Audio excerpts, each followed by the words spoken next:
Bismillahirrahmanirrahim. Assalamualaikum warahmatullahi wabarakatuh.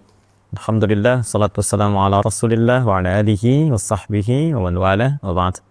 Saudara-saudariku dimanapun Anda berada, sahabat-sahabat sekalian, saya berdoa, bermohon pada Allah Subhanahu wa Ta'ala, semoga kita senantiasa diberikan bimbingan oleh Allah, diberkahi, dirahmati, dan dijadikan hari-hari kita lebih baik daripada hari-hari sebelumnya, insya Allah. Semoga Ramadan kita saat ini tentunya mendapatkan berkah dari Allah, dan hal terbesar yang kita mohonkan semoga dosa kita diampuni oleh Allah Subhanahu wa Ta'ala. Kita berjumpa kembali untuk berdiskusi, menjawab beberapa pertanyaan yang teman-teman ajukan. Di hadapan saya ini ada bagian dari kertas pertanyaan. Baik, kali ini saya akan coba amati dulu barangkali. Bismillahirrahmanirrahim. Saya mohon izin ya, saya urutkan dulu. Saya ambil video yang terakhir kemarin ya, yang di-upload. Coba kita lihat dulu. Bismillah. Assalamualaikum Ustadz, nama ana Fulan. Mohon izin saya samarkan namanya ya.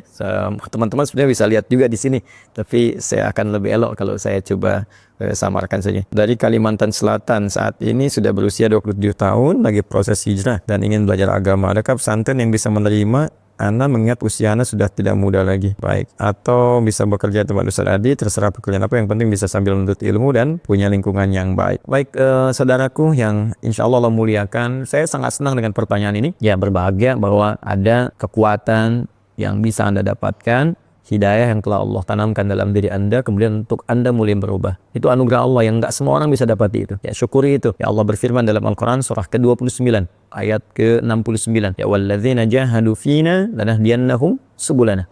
Orang-orang yang mau berusaha merespon petunjuk dari kami. Jadi Allah sampaikan, saya berikan hidayah nih, saya beri petunjuk untuk berubah. Ya, kadang-kadang ada yang datang lewat pendengaran, kita tiba-tiba sedang duduk dengar azan, kok kenapa bisa dengar gitu ya, padahal orang lain kan dengar, Anda dengar ya. Tiba-tiba Anda lewat dari pekerjaan, datang hidayah lewat mata, terus lihat masjid, lihat orang sudah berangkat ke masjid, padahal Anda biasa nggak lewat situ, tapi tiba-tiba lihat orang sholat. Nah, selama ini mungkin pernah terlambat, itu hidayah. Kalau Anda mau respon itu, Anda mampir ke masjid atau Anda siap-siap untuk sholat, kata Allah, lanahdiyannahum subulana, kami akan tunjukkan jalan-jalan kebaikan yang lain ya, jalan untuk mendekat kepada Allah, jalan untuk rajin puasa, jalan untuk senang dengan Al-Quran, jalan mendapatkan rezeki yang halal, jalan mendapatkan rezeki yang cepat. Kalimatnya subul, jamak dari kata sabil. Jadi kalau satu Anda respon, maka yang lain kemudian Allah akan tunjukkan dengan cepat.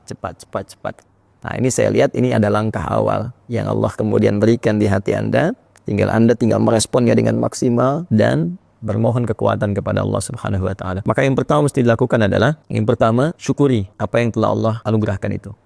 Yang kedua, semangat dan jadikan ini sebagai prioritas untuk mengisi sisa kehidupan kita. Ya, harus lebih baik dari sebelumnya. Allah janjikan di Quran surah ke-4 An-Nisa ayat yang ke-100. Ya, wa may yuhajir fi sabilillah yajid fil ardi muraghaman katsiran wa sa'ah. Siapa yang mau berhijrah, ya, mau lebih baik lagi dari sebelum-sebelumnya, ingin dekat dengan Allah, maka Allah janjikan minimal dua hal kalau masih hidup di dunia. Ya, yang pertama muraghaman katsiran wa sa'ah. Muraghaman katsiran, kemudian dua sa'ah. Ya, saya mulai dari yang kedua dulu, sah, kelapangan, ketenangan. Dia orang hijrah itu pertama dapat ketenangan dulu. Biasa nggak pernah ke majelis taklim, tiba-tiba datang, ya.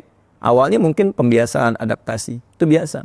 Dari yang dengar dari luar, terus duduk paling belakang, ya tiba-tiba tertarik pengen ke depan. Lama-lama ketinggalan sekali, penasaran gitu. Ya, ada rasa gelisah di situ. Nah, terus setelah itu datanglah ketenangan dalam jiwa. Enak, ada perasaan yang nggak pernah didapatkan sebelumnya. Pengen bangun tahajud, pengen puasa sunnah, itu sah namanya. Ya, kelapangan, keluasan. Ya, muraghaman katsiran, itu kelebihan-kelebihan yang banyak sekali. Ya, banyak sekali. Nanti ada, selain ketentraman tadi, mungkin tak terasa nanti ada rezeki yang dinikmati. Dulu kelihatannya banyak, tapi nggak ada yang manfaat tuh. Ya, atau sedikit manfaat lah ya, sedikit berkahnya. Nah, sekarang kelihatan sedikit tapi manfaatnya kayak banyak gitu. Tenang dapatnya, enak, bisa menikmati, hidupnya nyaman, bisa istirahat, bisa macam-macam, itu muraghaman. Bisa juga bentuknya rezeki yang didapatkan, nambah sesuai dengan keperluan untuk ibadah.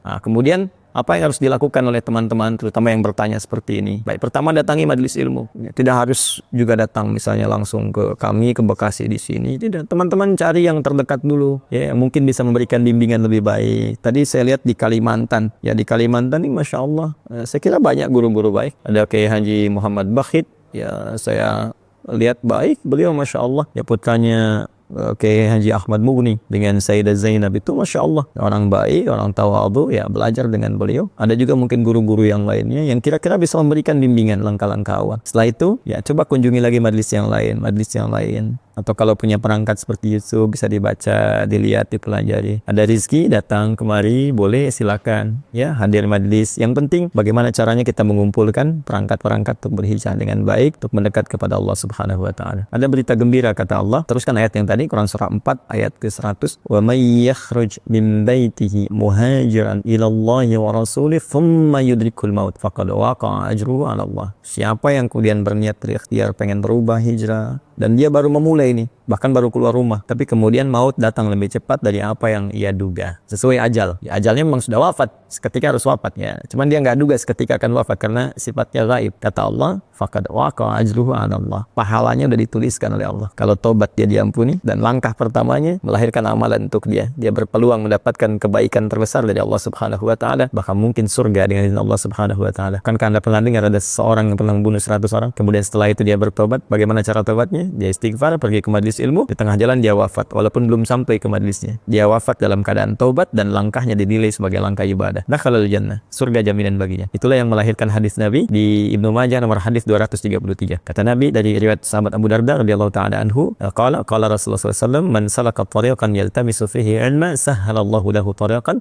ilal jannah.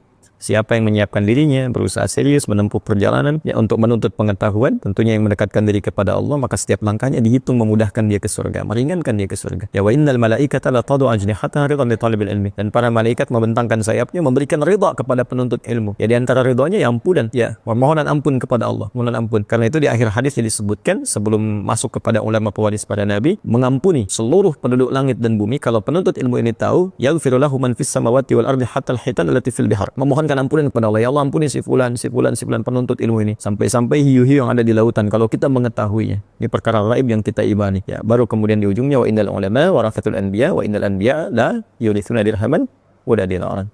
Maka carilah para ulama-ulama yang baik di majelis-majelis ilmu itu, karena mereka pewaris Nabi. Cari yang pewaris Nabi, bukan yang mohon maaf sekedar hadir, kadang-kadang terlalu banyak canda yang tidak memberikan manfaat atau yang lainnya, maka itu tidak memberikan nilai-nilai ketaatan kepada Allah yang maksimal. Sekira itu, wallahu taala a'lam bishawab. Assalamualaikum warahmatullahi wabarakatuh.